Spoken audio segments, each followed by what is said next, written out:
Semi Christmas సందర్భంగా ఇంతటి మంచి దైవ కార్యక్రమాన్ని ఏర్పాటు చేసుకోవటం హర్షణీయం. ఈ కార్యక్రమంలో పాల్గొంటున్నందుకు అదృష్టవంతుడిగా భావిస్తూ అందరికీ నా హృదయపూర్వక శుభాకాంక్షలు తెలియజేస్తూ సెలవు తీసుకుంటున్నా. వేదిక మీద అలంకరించిన పెద్దలకు, అట్లాగే గ్రామ పెద్దలు, సహచరులు, స్నేహితులు అందరికి పేరు పేరున నమస్కారం. ఈరోజు చాలా సంతోషంగా ఉంది. కార్యకర్తలు ఈ రోజు క్రిస్మస్ సెలబ్రేషన్ చేసుకుంటున్నాము. సెమీ క్రిస్మస్ మీరు రావాలి అని చెప్పానంటే తప్పకుండా వస్తానని చెప్పాను. ఇది ఎప్పటి నుంచో అనుకున్న కార్యక్రమం. గత 3-4 సంవత్సరాల నుంచి అనుకుంటా ఉన్నాము. ఈసారి క్రిస్మస్ కి మనందరం కలవాలి, కలిసి సెలబ్రేట్ చేసుకుందామని చెప్పి అనుకున్నాము. కానీ ఈ సెమీ క్రిస్మస్ కే ఈ ఏర్పాట్లన్నీ చేశారు ఆర్గనైజర్స్. చాలా సంతోషం. ఇదే విధంగా మన గ్రామంలో చేసుకున్న మంచి పనులకి అందరూ కూడా సహకరించి మనం చేసుకుంటా ఉన్నాము. ఇదే విధంగా భవిష్యత్తులో కూడా మన గ్రామానికి కావాల్సిన మంచి పనులు ఏవైతే ఉన్నాయో మనందరినీ కలిసి పనిచేసుకొని గ్రామం అభివృద్ధికి తోడ్పడాలని కోరుకుంటా ఉన్నాను అందరినీ. అట్లాగే ఈ సెమీ క్రిస్మస్ సందర్భంగా అందరికీ శుభాకాంక్షలు. మన గ్రామ ప్రజలకి, అలాగే ఈ ఆర్గనైజర్స్, ఇక్కడ మన గ్రామంలో మన మండలం ఓకే గ్రామం ఒకటే కాదు, మన మండలం మొత్తం కూడా ప్రజలకి శుభాకాంక్షలు తెలియజేస్తా. అలాగే సంతోషంగా ఈ సెలబ్రేషన్స్ చేసుకోవాలని కోరుకుంటా ఉన్నాను. నమస్కారం.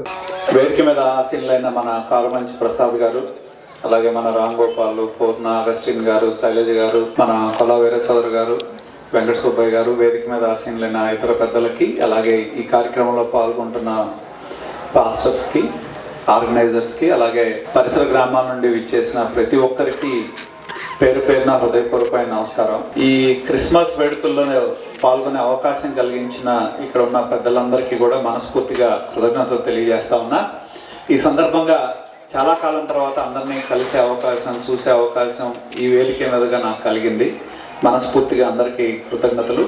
చాలా సంతోషం. ఎందుకంటే ముఖ్యంగా ఇక్కడ మీకు నాకు ఉన్న అనుబంధం అదేదో జన్మల బంధం అంటారు. అది మా తండ్రి గారు వీర చౌదరి గారి దగ్గర నుండి నా వరకు కూడా ఈ ప్రాంతంతో మీతో అనుబంధం ఎప్పుడూ ఉంది. కాకపోతే ఏంటంటే కొంచెం భౌతికంగా నియోజకవర్గాల పునర్విభజన జరిగిన తర్వాత దూరమైనా కూడా మానసికంగా మనం ఎప్పుడు కూడా ఒకటే. ఎప్పుడు ఏ అవసరం ఉన్నా, చాలా మంది ఏదన్నా ఉన్నా కూడా వస్తూ ఉంటారు. నేను ఎప్పుడు నాకు చేతైనంత వరకు నేను ఈ ప్రాంతం నుంచి ప్రాతినిధ్యం వహించకపోయినా మీ వాడిగా, మీకు తోడుగా నేను రాజకీయాల్లో ఉన్నంతకాలం ఎప్పుడూ ఉంటారు. నా పూర్తి సహాయ సహకారాలు ఎప్పుడూ అందజేయటం జరుగుతుంది. ఎందుకంటే మా తండ్రి గారు చనిపోయిన తర్వాత రాజకీయం అంటే నాకు తెలియదు. మరి ఆ రోజుల్లో మేము ఎన్నో ఎదుర్కొని నడిచామంటే ఇక్కడ ఉన్న ఈ ఊరు నుంచి ఆ రోజు ఎన్టీ రామారావు గారి దగ్గరికి వెళ్ళాలంటే బస్సులు పెడితే ఉదయం వెళ్ళి 2 రోజులకు ఒకసారి బస్సులో వెళ్ళి వచ్చి ప్రతి ఒక్కరు పెద్ద ఆయన్ని ఆ రోజు నాకు సిటీ మంది చాలామంది గ్రామాల నుంచి వచ్చి నిరంతరం నాతో ఉన్నారు. మరి ఆ రోజు వేసిన ఆ అడుగు, ఆ రోజు మీరు ఇచ్చిన సహకారం వల్ల మరి 30 సంవత్సరాల తర్వాత నేను ఒక నాయకుడిగా ఎదిగాను. అంటే అది మీ అందరి యొక్క అభిమానం, ఆప్యాయత వల్లే అని చెప్పి మనస్ఫూర్తిగా మీ అందరికీ తెలియజేస్తా ఉన్నా. కాబట్టి తప్పనిసరిగా ఈరోజు ఈ సెమీ క్రిస్మస్ సందర్భంగా ప్రతి ఒక్కరికి, ఎందుకంటే చక్కగా ఇందాక పాట పాడి వినిపించారు. ఎందుకంటే మనకి యేసుక్రీస్తు భూమి మీదకి భగవంతుడు మనిషి రూపంలో మన మధ్యకు వచ్చిన రోజు, మనలో ఉండి మరి ఆయన మన బాధల్ని తీర్చడానికి, మన కష్టాలను తీర్చడానికి మనలో ఒకటిగా ఉండి మనల్ని నడిపించిన రోజు. కాబట్టి ఆ పవిత్రమైన రోజుని, ఆయన చెప్పిన మాటలను మనం ఆదర్శంగా తీసుకొని చివరికి మనుషులు, దేవుడు కూడా మరి ఆయన కూడా మరి బలిదానం కావడం జరిగింది. అంటే అయినా కూడా చివరి నిమిషం వరకు కూడా మనల్ని సంస్కరించడానికి ఆయన యేసుక్రీస్తు ఉన్నారు. కాబట్టి మనం వారు చెప్పిన వచనాలు ఏవైతే ఉన్నాయో వాటిని ఆదర్శంగా తీసుకొని మనం ప్రతి ఒక్కరిని మనం ఎటు ప్రేమించుకుంటాం, మనల్ని ప్రేమించుకున్నట్టు పక్కన ప్రేమించమని చెప్తారు. కాబట్టి మనం కూడా మనల్ని ప్రేమించుకున్నట్టు పక్కన ప్రేమిస్తే మనకి ఊళ్ళో తగాదాలు ఉండవు, ఏమీ ఉండవు. కాబట్టి ఆ మాటల్ని మనం యేసుక్రీస్తు బైబిల్లో చెప్పిన మాటల్ని మనం ఆచరణలో పెడితే ప్రతి కుటుంబం కూడా సంతోషంగా ఉంటుందని చెప్పి తెలియజేస్తూ ఈరోజు మరి ఇక్కడ ఈ ప్రాంతంలో ఉన్న మన పెద్దలందరూ వచ్చి పిలిచారు, తప్పనిసరిగా రావాలని చెప్పి. నేను అసలు ఊళ్ళోకి వచ్చిందే పొద్దున వచ్చాను, మీరు తప్పనిసరిగా వచ్చి కనపడి వెళ్తానని చెప్పాను. నాకు ఇంకో ప్రోగ్రాం పొన్నూరులో ఉంది కాబట్టి దయచేసి ఇంకా మన ఈ ప్రాంత ప్రజాప్రతినిధి మన శాసనసభ్యులు బొల్ల రామాంజనేయులు గారు వస్తారు, మన కేంద్ర మంత్రి పెమ్మసాని చంద్రశేఖర్ గారు వస్తారు. కాకపోతే ఈలోపు నేను మీ అందరికి కనపడెళ్ళాలని చెప్పి ఇక్కడ రావడం జరిగింది. మనస్ఫూర్తిగా ఒకటి నేను మీ అందరికి కూడా తెలియజేసి ఇందాక చెప్పాను, మళ్ళీ చెప్తున్నా, మేము మా కుటుంబం, ఎందుకంటే ఇక్కడ చాలామంది మమ్మల్ని పిల్లలప్పటి నుంచి మా తండ్రి గారితో చూసిన వాళ్ళు, నేను ప్రతి ఇంట్లో మీ పిల్లలు ఎలా ఉంటారో అలాంటి వాడిని మీకు కూడా. మరి ఆ విధంగా మీ అందరి యొక్క దీంతో ఎదిగిన వాడిని నేను రాజకీయంగా. కాబట్టి ఎప్పుడు మా తండ్రి వారసత్వం నుంచి మేము నేర్చుకుంది అదే, కష్టం వచ్చినా ఏదున్నా ఇబ్బంది ఎదురైనా అభిమానించే వాళ్ళకి, నమ్ముకున్న వాళ్ళకి అండగా ఉండి పనిచేయడం అనేది నేను నేర్చుకున్నాను. ఎందుకంటే ఈ ప్రాంతంలో వచ్చినప్పుడు నాకేం తెలియదు. మరి ఆ రోజు మీ అందరూ ఏ కాలువలో తెలియదు, గట్టు తెలియదు, ఏమీ తెలియదు. మనం చాలా తిరగని కాలువ లేదు, తిరగని డొంక లేదు. మరి ఆ రోజుల్లో కాకుమాన్ రావాలంటే వరదలు వస్తున్నాయంటే రోడ్లు ఉండేవి కాదు. తర్వాత నిదానంగా మనం పొన్నూరు కాకుమాన్ రోడ్డు బీకేపాలెం మీద వేసుకున్నాం, తర్వాత గార్లపాడు బ్రిడ్జి తర్వాత పూర్తి చేసుకున్నాం. కాదా అక్కడి నుంచి నందిపాడు ఇచ్చే రోడ్డు వేసాం, కానీ అది కూడా పోయింది. కాబట్టి మనం వరదలు వచ్చినా కూడా ఇబ్బంది లేకుండా ఈ ఊరు నుంచి వెళ్ళే విధంగా మనం ఆ రోజుల్లో పనులు ప్రారంభించి మనం చేసుకోవటం జరిగింది. కాబట్టి ఎప్పుడు కూడా నేను మీ అందరి ఎప్పుడు మీలో ఒకటిగా నేను నుండి పనిచేస్తానని చెప్పి తెలియజేస్తూ, మరొకసారి ఈ సందర్భంగా క్రిస్మస్ సందర్భంగా ఇంతమంది ఆత్మీయుల్ని, అభిమానుల్ని, ప్రేమించే వాళ్ళని కలవటమే నాకు ఈ క్రిస్మస్ సందర్భంగా భగవంతుడు ఇచ్చే ఒక గొప్ప అవకాశము, గొప్ప బహుమతి అని చెప్పి తెలియజేస్తూ సెలవు తీసుకుంటా ఉన్నా. అందరికీ నమస్కారం.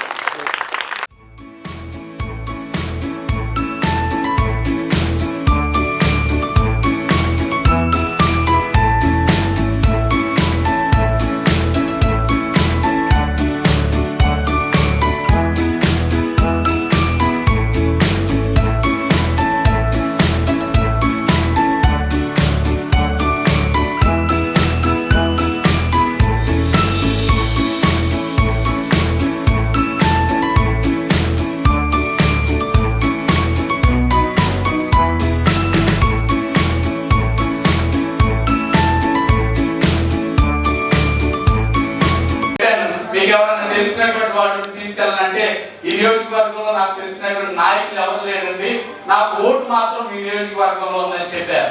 అప్పుడు నేను వారితో ఒక మాట చెప్పాను ఆఫీసర్తో, ఏమనంటే మీరు ఒక కార్యకర్తను తీసుకెళ్ళండి. మీరు ఈ నియోజకవర్గంలో వారు ఏ గ్రామానికి చెందినటువంటి వ్యక్తి అయినా, ఏ మతానికి చెందినటువంటి వ్యక్తి అయినా, ఏ కులానికి చెందినటువంటి వ్యక్తి అయినా, ఒక నిజాయితీ హానెస్టీ కలిగినటువంటి ఒక కార్యకర్తగా మీరు తీసుకెళ్తే ఖచ్చితంగా మీ పని అయిపోద్దని చెప్పారు. ఎందుకంటే కార్యకర్తల యొక్క జీవితాలను, కార్యకర్త యొక్క ఆలోచనలు, ప్రాధాన్యతను మరి పరిగణలోకి తీసుకొని ఖచ్చితంగా కార్యకర్తల మాటకి సహాయం చేసేటువంటి వ్యక్తి. మరి మన 3 మండలాల్లో ఈ యొక్క ప్రేమతో మీకు తెలియజేస్తున్నాను. మన అవసరతలు అనేకం, మన యొక్క అక్కర్లు చాలా ఉంటాయి. ప్రభుత్వం నుంచి కానీ, వ్యక్తిగతంగా కానీ, కుటుంబం పరంగా కానీ మనకు రావాల్సినటువంటి విషయాలు చాలా ఉంటాయి. మనకు నాయకులు ఎవరు అవసరం లేదు. మీకు మీ సంఘాలకు ఏ అవసరం వచ్చినా మీరే స్వయంగా వెళ్ళి కలుసుకో. శ్రీ నారా చంద్రబాబు నాయుడు గారు కొన్ని 100 కోట్ల రూపాయలు క్రిస్టియన్ మైనారిటీకి కానీ, చర్చి నిర్మాణాలకు కానీ, మరమ్మతులకు కానీ మరి ఇతోధికంగా సహాయం చేసినటువంటి పరిస్థితి. మనందరి పక్షంగా సార్కి మేము రిప్రజెంట్ చేసేది ఏంటంటే, ఖచ్చితంగా 2014 నుంచి 19 వరకు ఏ విధంగా నూతన చర్చి నిర్మాణాలకి, చర్చి మరమ్మతులకి ఏ విధంగా ప్రభుత్వం సహాయం చేసిందో అదే ఆలోచనను, అదే తీర్మానాన్ని ఈ 2024 నుంచి మరి 29 వరకు కూడా కొనసాగించే విధంగా సార్ దృష్టికి తీసుకొస్తున్నాం. ఆ విషయాన్ని సీఎం గారి దృష్టికి, మైనారిటీ సంస్థ దృష్టికి తీసుకెళ్లి మన నియోజకవర్గంలో ఆగిపోయినటువంటి కొత్త చర్చిలు నిర్మాణం చేసుకునేటువంటి వారికి అనుమతులు సులభతరం చేయాలని చెప్పి వారికి విన్నవిస్తూ ఉన్నాం ఈ సభా వేదిక పక్షంగా. తర్వాత మన ఇటీవల కాలంలో చిన్న సంఘటన జరిగింది. దాన్ని మన వాళ్ళందరూ వాట్సాప్ గ్రూప్ లో బాగా వైరల్ చేశారు. అయితే దాని విషయం పెద్ద ఆయన అన్నాడు, మీరు బాప్తిసం తీసుకోవడం అనేటువంటిది చాలా పుణ్యమైనటువంటి కార్యక్రమం. ఆ కార్యక్రమాన్ని అక్కడ ఇక్కడ చేసుకోవడం ఎందుకు, మీ సార్ దృష్టికి తీసుకెళ్లి ఒక మంచి స్థలాన్ని మీరే నియోజకవర్గంలో మీకు అనుకూలమైన స్థలంలో ఏర్పాటు చేసుకుంటే ఈ చేబ్రోలు కానీ, పొన్నూరు కానీ ఎలకాకాని కానీ ఎవరు బాప్తిసాలు తీసుకోవాలన్నా ఎవరు క్రైస్తవ కార్యక్రమాలు చేసుకోవలసి వచ్చినా ఆ స్థలంలో మీరు నిరభ్యంతరంగా అడిగి చేసుకోవచ్చు. కాబట్టి అటువంటి ఒక స్థలాన్ని అటువంటి మరి పుష్కర స్నానాలు చేయడానికి ఒక ఘాట్ ఏర్పాటు చేస్తా ఉన్నారు. అదే రీతిగా కొన్ని సమాధులు తోటల విషయంలో కూడా జరుగుతూ ఉన్నాయి. అదే విధంగా మన బాప్తిసాలు తీసుకున్నానికి ఇవ్వడానికి కూడా మనకు కూడా అటువంటి ఒక వసతిని మరి అనుకూలపరిచి దాన్ని వీలైనంత విధంగా అధికారులతో సంబంధించిన నాయకులతో ఈరోజు ఈ కార్యక్రమానికి మనకి ముఖ్య అతిథిగా విచ్చేసిన సోదరులు కత్తెర సురేష్ కుమార్ గారు, మన బాబురావు గారు, సోదరుడు సుధీర్ గారు, అలాగే మన తమ్ముడు అశోక్, మా రవి గారు, పాల్ గారు, ఇంకా చాలా మంది ఉన్నారు వెనకాల. అందరికీ వేదిక ముందున్న మీ అందరికీ పేరు పేరున హృదయపూర్వకమైన నమస్కారం. ముందుగా కొంచెం ఆలస్యమైనందుకు క్షమించాలి, ఇంకా మీ అందరూ కూడా ప్రార్థనలకు వెళ్ళాలి కాబట్టి నేను త్వరగా ముగిస్తాను.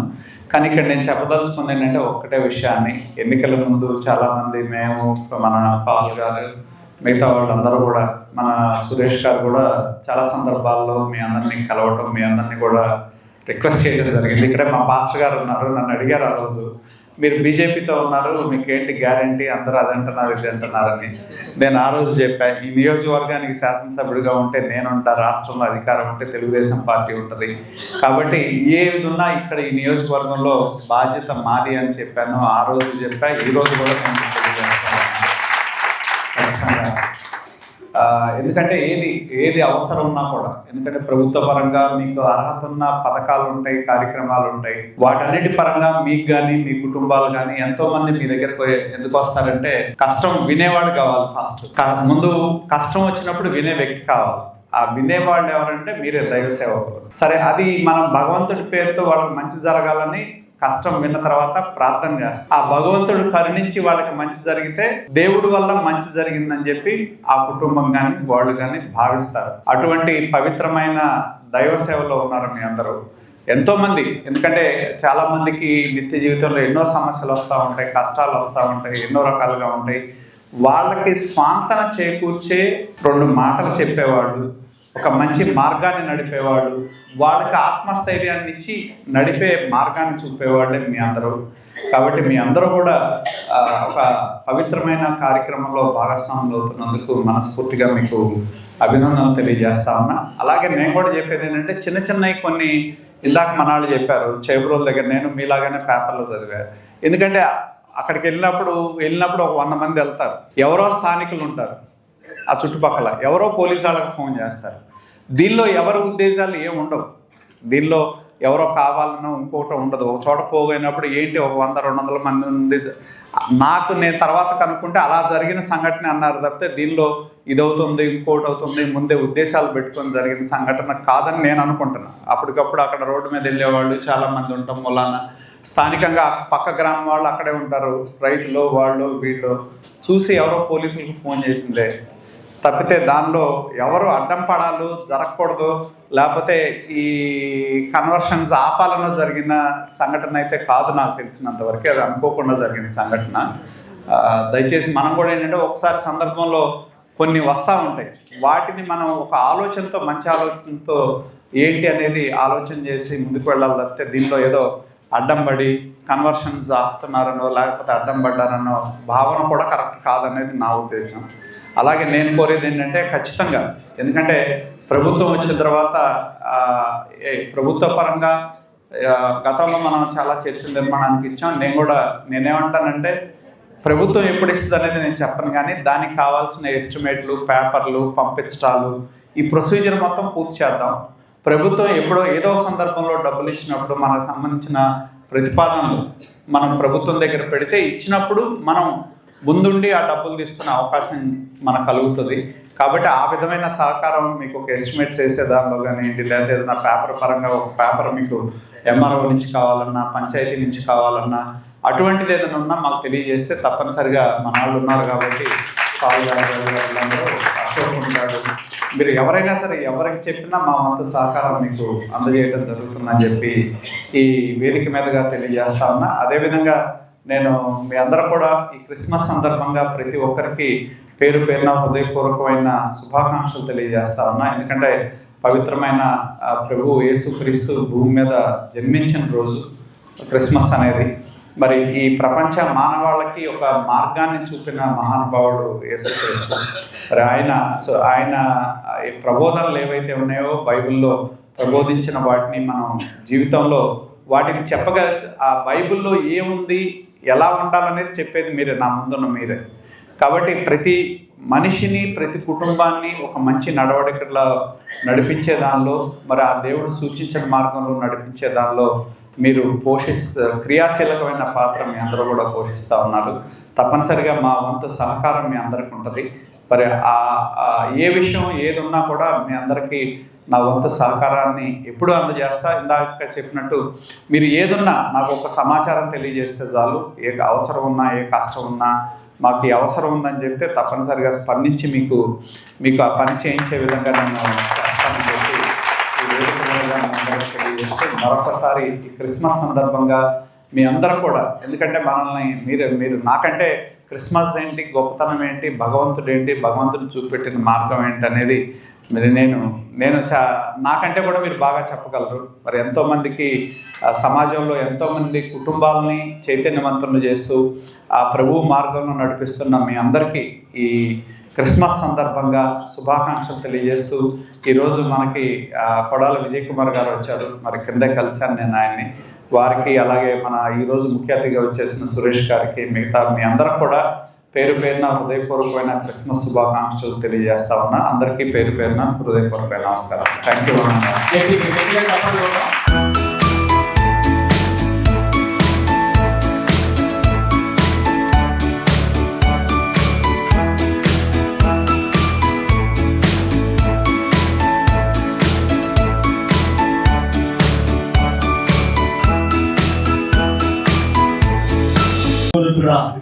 సర్వశక్తి మంత్రులు మా క్రీస్తు యేసు ప్రభువా మీ ఘనమైన పరిశుద్ధ నామమునకై వందనాలు. తండ్రి, క్రిస్మస్ శుభదినాల్లో మీ దాసులు ప్రభా, మా ప్రీతమ నాయకులు శ్రీ నరేంద్ర కుమార్ గారు అందరూ గారు మా మధ్యకి రావడం, సంఘాలకు, కుటుంబాలకు, మరి భవిష్యత్తుకు అలాగే తండ్రి మీ దాసులకి, భవిష్య కుటుంబానికి క్రిస్మస్ శుభములు సమృద్ధిని దయచేసి మీ నామానికి మహిమ తెచ్చుకున్నాయి. యేసు నామములో ప్రార్థించి పొందినాము తండ్రి. ఆమేన్.